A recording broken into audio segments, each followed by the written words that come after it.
The United Auto Workers strike is now in its third week, the union expanding its historic walkout against two of the nation's big three car companies. And this morning, an even larger strike is looming now in the healthcare industry. NBC's Jesse Kirsch is covering both stories for us. Jesse, good morning. So where does it stand now between the UAW and the big three automakers?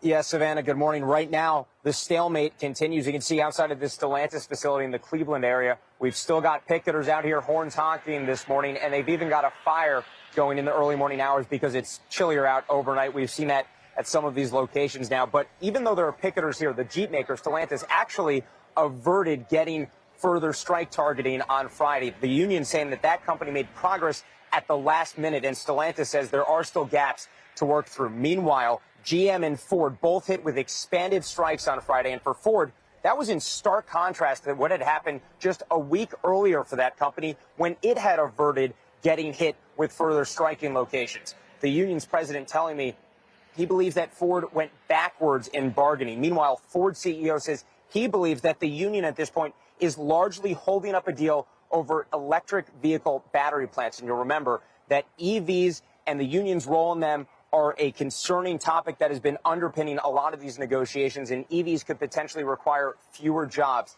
to be made, Savannah. Well, Jesse, as you keep your eye on that strike, there's also word that potentially there could be a strike in the healthcare industry. What do you know? Yeah, this would potentially be a big one, Savannah. We're talking about roughly 75,000 healthcare workers at Kaiser Permanente. That's across multiple states who could be going on strike, excuse me, midweek without an agreement. That would be a 3-day strike potentially.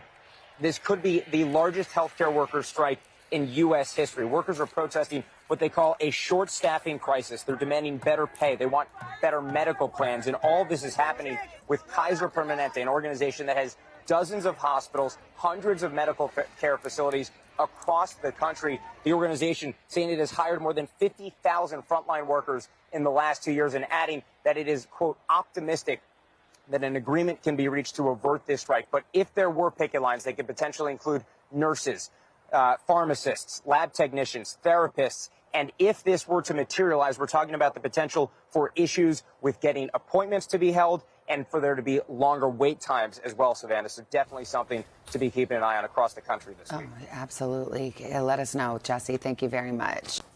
Hey, thanks for watching. Don't miss the Today Show every weekday at 11 a.m. Eastern, 8 Pacific on our streaming channel, Today All Day.